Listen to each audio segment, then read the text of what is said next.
What's up guys, my name is Ace, and today we're going to be continuing on with our breakdown of attachments based on data mine code from sim.gg, so this code is coming directly from the game files.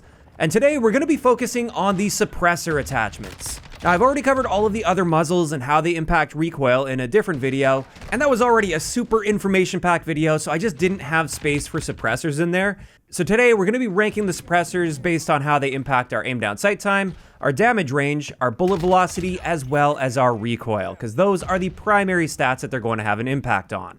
And before we get into that, just a quick disclaimer, just like with a lot of the attachments in this game, what I'm going to be showing here is the general rule. There are some exceptions where certain muzzle attachments, for whatever reason, they'll behave totally different on one particular gun compared to all of the other ones. So be aware that there are exceptions to this, but this is just designed to give you a general idea to make things a lot easier when creating your class setups, at least most of the time. Additionally, before we get into the stats, I do want to reiterate something that's very important to know with suppressors this year, since it's different from the previous years of Call of Duty. I have covered this multiple times in the past, but I feel like I need to reiterate it here since we're talking all about suppressors, and I've also seen a lot of people misinterpret this, so listen really carefully here. With the suppressors in this game, while you will never show up directly on the minimap for firing your gun as a dot for enemy players, if you're using a suppressor combined with the ghost perk and you fire your gun, your ghost perk will be disabled for 3 seconds after you stop firing your gun. And this will happen every single time you fire a bullet, and this will leave you vulnerable to UAV sweeps, and you can potentially show up on the enemy's radar because that ghost perk got disabled because you fired your gun. But again, just to be clear, the actual act of firing your gun with a suppressor equipped won't show you on the enemy's radar directly, it just disables your ghost perk. And with that out of the way, let's dive right into the breakdown here with the suppressors, and all I did here is I ranked them in tiers and grouped them up just to make it easier to track down what exactly a particular suppressor does. And I ranked them based on how much they impact our aim down sight time, since a lot of these have a huge impact on our aim down sight time to the point where you probably don't want to be using many of them because of this. And starting it off with the first set of tiers, the ones that harm our aim down sight time the most. For tier 1, this is the FTAC Reaper. This one will add 148 milliseconds to your aim down sight time, which is ridiculous. However, it will increase your damage range by 14%, which is a nice boost. It also boosts your bullet velocity by 30%, which is a very nice boost as well. And it gives you a 7% reduction to your recoil across the board. This applies to view kick and gun kick, horizontal and vertical.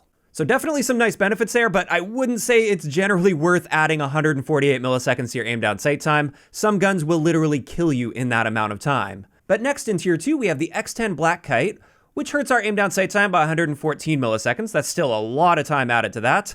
It only improves our range by 1%, which is essentially negligible. Our velocity is improved by 15%, which is nice, but probably not worth that massive aim down sight speed penalty. And finally, our recoil is also improved by 7%, just like the previous suppressor. Then in tier 3, we have a grouping of suppressors here. We got the Bruen Agent 90, the Harbinger D20, the ZLR Talon 5, and the Syngard Mark 5. And these ones will hurt our aim down sight speed by 108 milliseconds. We get a 14% boost to our range, 30% boost to our velocity, and a 3% boost to our recoil. And then finally for this section, we have tier 3, which includes the Gauge 9 Mono, the Talon 16, and the SA Shaladan for 99. This one gives us a 98 millisecond penalty to our aim down sight time, only a 5% range boost, a 20% velocity boost, and finally a 5% reduction to our recoil. When it comes to all of the suppressors on this particular page right here, I definitely wouldn't even consider them for most of the guns when it comes to 6v6. Now, if you're playing DMZ or Warzone, or maybe even Ground War or something, sure, you may want to consider that. But for 6v6, these just harm our aim down sight time far too much. So now let's move on to the second page here. And with this, our fourth tier hurts our aim down sight time by 80 milliseconds, but this one reduces our ranges by 12%. And we still get a 7 to 8% boost to our recoil out of this, no effect to velocity. Then with tier 5 here, we get a 75 millisecond penalty to aim down sight time, a 3% reduction to our range, 10% increase to velocity, and 5% increase to recoil across the board. For tier 6, this one gives us a 71 millisecond penalty to aim down sight time, 5% boost to our range, 20% boost to our velocity, and 2 to 3% boost to our recoil. And then finally for this page, we've got tier 7, which includes several of these suppressors, the X10RR40, Echolas 80, Polarfire S, and the Nilsound 90. This one hurts our aim down sight speed by 68 milliseconds, boosts our range by 14%, which is great considering this doesn't hurt our aim down sight speed nearly as much as the previous page. And we're also getting a 30% improvement to our velocity, which is also great.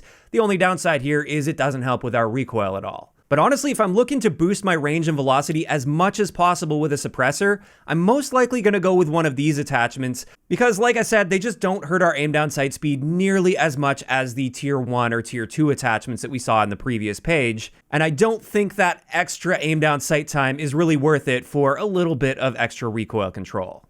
But then finally, this leaves us with the last page of our suppressors. For tier 8, this one is the Echoline GSX on some guns. It is worth noting with this particular suppressor, there's basically two different versions of it. There's the one version that hurts our aim down sight time by 40 milliseconds, hurts our range by 12%, but improves our recoil by about 3 to 4%.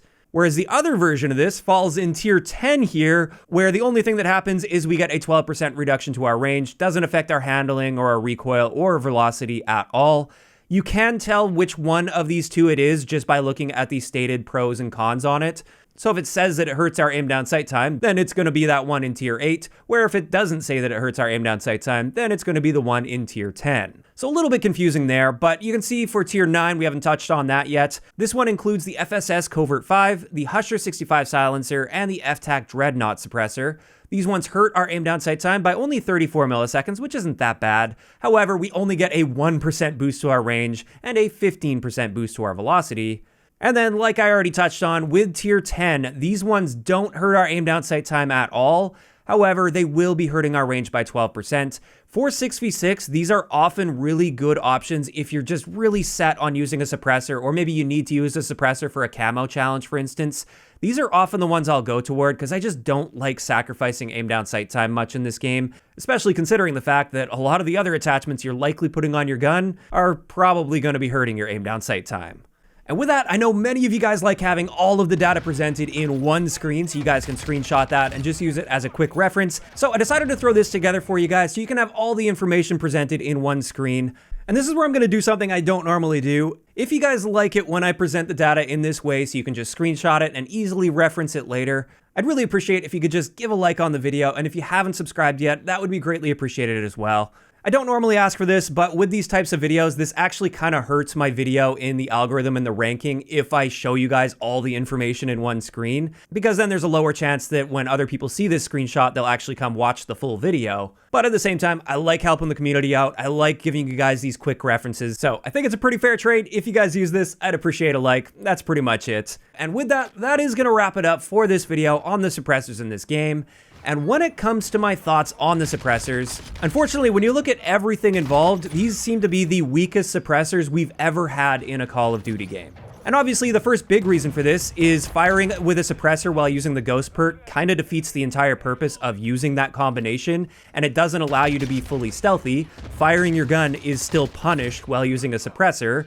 And to top all of that off, the aim down sight penalties for most of these suppressors are so much harsher than we've ever seen in Call of Duty by a very large margin. Like just a quick comparison to Modern Warfare 2019, the go-to suppressor in that helped with our damage range and our bullet velocity was the monolithic suppressor, and that was only giving us an aim down sight penalty of like 10%. It was only hurting our aim down sight time by about 20 to 30 milliseconds depending on the gun, which is nothing compared to most of the suppressors in Modern Warfare 2. And that's not even mentioning the fact that the monolithic suppressor, when combined with Ghost, ensured that you would never show up on the enemy's radar. And we don't even get that in Modern Warfare 2. So you don't often catch me using a suppressor in this game unless I need to use it for a camo challenge or something. I think they are generally terrible attachments, and you're much better off going with one of the recoil muzzles, because those help a significant amount with recoil, way more than any of these suppressors, with not nearly as much of a penalty to your aim down sight time. Now, my thoughts on that may change if they end up fixing the interaction with Ghost and suppressors in the future so it doesn't disable your Ghost perk,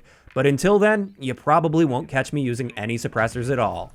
And with that, this is where I want to hear from you guys in the comment section down below. First up, what do you guys think about suppressors in general in Modern Warfare 2? And do you like the fact that it disables your Ghost perk when firing with a suppressor? And second, if you do use suppressors, which ones do you tend to lean toward? If you enjoyed the video, a like rating is always appreciated. And don't forget to subscribe for more if you haven't already. I'll talk to you guys next time.